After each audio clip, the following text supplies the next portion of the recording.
Welcome to On Record. This is NH24, and with us we have Mr. Kapil Sibal, the most wanted advocate in India today, and we can start our discussion with him. So, welcome to our program. Thank you. And thank you for giving us such a lovely time and such a lovely atmosphere to have this interview, sir.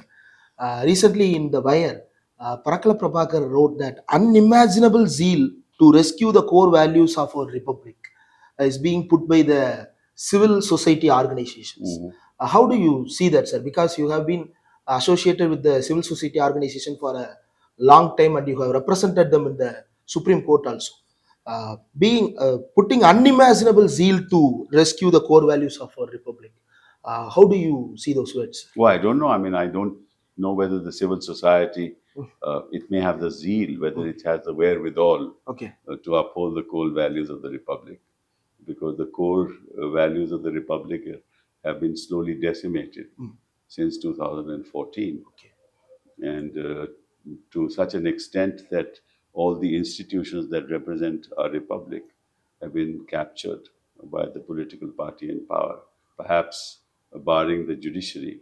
All other institutions, whether it's the Election Commission of India or it's the investigating agencies like the Enforcement Directorate under the PMLA or the CBI or the Office of the Governor or even universities, vice chancellors, all these institutions which have to perform an independent role, and most important of all, the media, which has been mainstream media in particular, which has been captured by the party in power.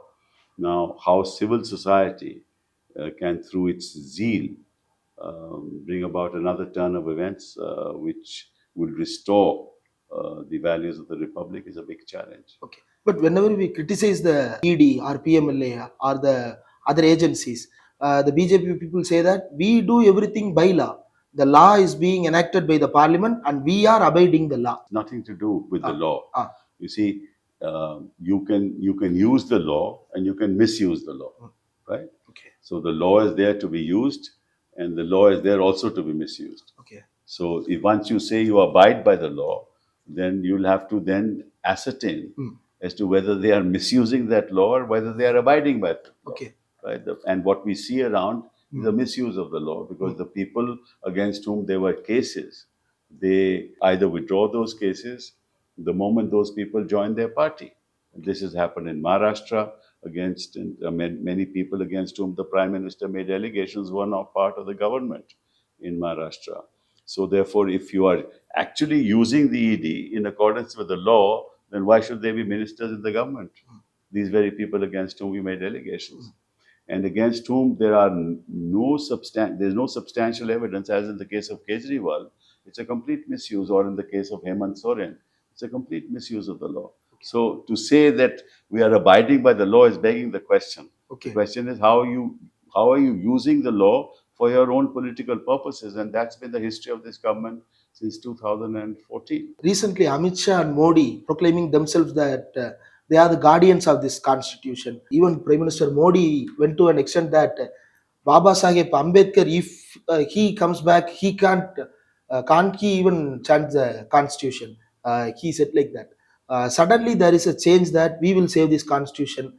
Such claims are being made by the Well, Home first of Minister. all, why did you decimate it? I don't know how you're going to save it if you are responsible for decimating it. Okay.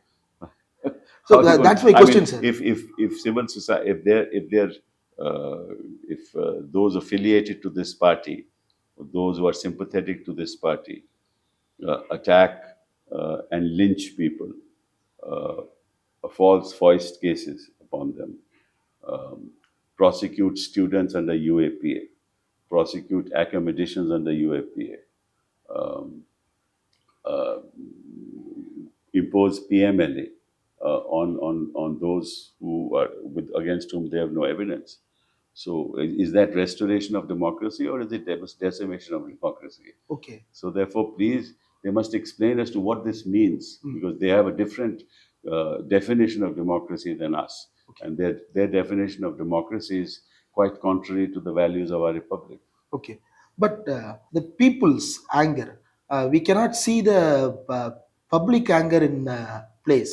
Apart from CAA protest, we could not see any protest against the You see the apprehending. farmers protest and how they recently the farmers protest and how they dealt with it. Okay. So if you use force to quell dissent, and you use the law, you misuse the law to quell dissent, and you don't allow independent voices to be heard, then obviously you will not see public protests out in the open. Okay. Because people ultimately are afraid. Okay. They're afraid to come out in the streets.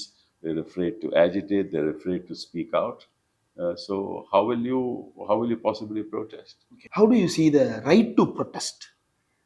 That's a fundamental right. Yeah. But the government is completely against that. And But you say that the government, they say they're going to restore the values of the republic. If they don't allow you to protest, is that restoring values of the republic? Okay. How do you see the 2024 general election? Because previously in 2019 and 2014, when Modi was campaigning, the amount of hate is rising and rising and rising. But the election commission is completely silent about that. Yesterday, the India bloc leaders went to the election commission office and filed the complaint, but the election commission completely refused the allegations made. Well, there are two things that they did. Number one, they said that in the course of the elections, normally the number of voters who voted and the percentage of voting used to be displayed by the election commission, if not the night of the election being over, but by the next morning or the next evening. This time it took about 11 days for the election commission, where the first phase of this election, to tell us as to what the percentage of voting has been. We still don't know how many voters cast their vote, which data should be available. They say that this data is available with the polling agents because the form 17C is given to the polling agents at the end of the polling. And therefore, they say that you should have that figure. But all that Form 17C is also sent to the Election Commission. So why should the Election Commission not upload that form and the data on their website? And why should the percentage not be declared the following day of the day following the election instead of waiting for 11 days? So one of the representations made, and Khargeji made that representation on behalf of Congress Party. There is no explanation to it. In fact, the Election Commission has responded rather, I think, ungraciously by saying that what you're saying is wrong and it's fabricated, without explaining as to why it took them 11 days. This is what they should do. That's one part. As far as the statements made by our dear Prime Minister, the kind of statements which should not have been made by a person holding that position. After all, he is my Prime Minister, he is your Prime Minister. With those statements, the Election Commission, instead of sending a notice to the Prime Minister, has sent not even a notice, but a communication to the party. Now, as you know, both under the Representation of People's Act, as well as the Model Code of Conduct, if a candidate makes a statement of the nature that the Prime Minister made, then the candidate has to be sent a notice. Now, the Election Commission has not told us as to why that notice was not sent to Modi ji, and why that notice, or not that notice, but that communication was sent to the party. But even in that communication, what is stated in the last paragraph is that you should advise your star campaigners not to make statements that are divisive or whatever. In other words, therefore, that's an advisory. It is not even a notice. So if this is the conduct of the Election Commission of India, because they are, as I told you, captured, they are the long arm of the BJP. Okay. Then what justice can you expect? And remember, under Article 324 of the Constitution. But this is the biggest confusion that is prevailing among the people, sir. Whenever we speak about the election commission's issue or the EVM issue, people in the comment section of our channel or through the mails are contacting us. Then who I am going to vote? If whatever vote I am polling in the station, it is not going to be registered properly, then why should I vote? But that kind of confusion is how happening. do you know that it's not being registered properly? How do you know that? Right? Well, this is what the Election Commission asks, and this is what the court asks. That you are now challenging the veracity of the process by saying that this machine can be tampered with. What is your basis for saying that? And well, the Supreme Court has now ruled that they believe whatever the Election Commission has told them. That's one part of the story. The other part of the story is that there is a large section of the public which believes that the counting of the vote should not be done through the machine. I think the fundamental premise of electoral democracy that the elector and the voter should know uh, that the person he voted for, the vote that he gave was counted for his candidature, right? Now that instead of being manually done is done by a machine. Now the general public's view is that this machine can be tampered with. Now, the Supreme Court of the Election Commission asks how to explain how it is tampered with. The problem with that is that I cannot explain as to how somebody else does what he does, because that only that person who does what he does will know. I will not know that. Okay. But as a matter of law, nobody can know, absolute statement can be made in law that the machine was not tampered with. That statement cannot be made. Now, my suggestion, and that's something that unfortunately can't be done this time, but my suggestion is that whenever an election is held in the future, right, you should have, on one occasion, all the VVPAT votes counted and the machine counted. If this were to be done in this election, of course, it can't be done now, and there is no difference between the VVPAT votes and the votes counted in the machine, then once and for all, this particular controversy will be over, right? But that should be done. The Supreme Court says that they believe what the Election Commission does.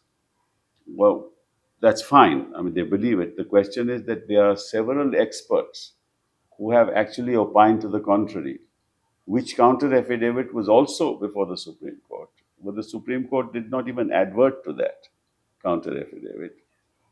My personal belief is, without going into the question as to whether machine can be tampered with or not, we should, on one particular occasion, ensure that the slip comes into the hands of the individual, puts it in a box, machine counts the votes, the slips are counted, and if they tally, this controversy is over forever. Yes. But in the absence of that, this doubt will always remain. Okay. Recently, when you are appearing for Kavita KCR's case in the Supreme Court, you have made a statement that, my lords, please see what is happening. This is a political situation. I never said this is a political. I only said that when they don't send us back to the High Court. Yes. Right. That's all I said, and that which actually turns out to be true, because in Hemant Soren's case, the same thing happened, and we had to go back to the High Court, and in the High Court, we challenged his arrest, and he was arrested on January 31, 2024. We came to this court, I think, on the 2nd of April, 2024, and the court said go back to the High Court. We went to the High Court on 4th of April. The High Court listed the matter on 11th of April. Then not 4th of April. Sorry, this is January 31, February 2nd, and February 4th, and it was posted to February 11. And then the court said, I'll hear the matter on February 27. So February 27, the judge heard the matter and reserved order on February 28th when the argument was over. Now, no judgment was announced in March and in April. And we went back to the High Court, I think, on the 9th or 8th or 9th of April, requesting the judge that, look, we've been waiting for this judgment. The Chief Minister, I mean, he was the Chief Minister, he is in jail. At least we are entitled to the judgment. Then we moved the Supreme Court, and we said the judge has not rendered the judgment. The Supreme Court then adjourned the matter, and then it was listed this Friday, no, this Monday. And on Friday, that is the week, I mean, the Friday prior to Monday, the judge delivers the judgment. So the petition becomes infructuous. So now we have to argue the main matter, which is now listed, I think, this Friday, Okay. right? Now, or rather Monday. Now the question is this fair? Is this fair on any citizen of this country? That the High Court hears a matter on February 28th, reserves orders, does not deliver judgment for 2 months, knowing full well that the elections are around the corner. 13th of May, 13th of this month is the first phase of the election. Anyway, be that as it may, the court will deal with it on Monday. Okay. In the courts, in the agencies, in the parliament, everywhere the fight is happening between the people or the democratic forces and between the state. Do you think these hate speeches by Prime Minister Modi, is it an election issue which is going to end by June 4, or it's going to be a prolonged fight? Well, I don't know. I think if you look at the history of the BJP, who's in power, hate is a political agenda. And so that political agenda will continue. Thank you for providing us this time. And I personally, and on behalf of Tamil Nadu, I want to thank you for making such wonderful arguments in the Jallikattu case. We have watched it on live, the hours of arguments that you have been making in the court. That was such a wonderful arguments to hear, and thank you for that case and many more cases that you have been educating us through the constitution and through the judgments. Thank you for this wonderful time, Thank sir. you. Thank you. Thank you very much.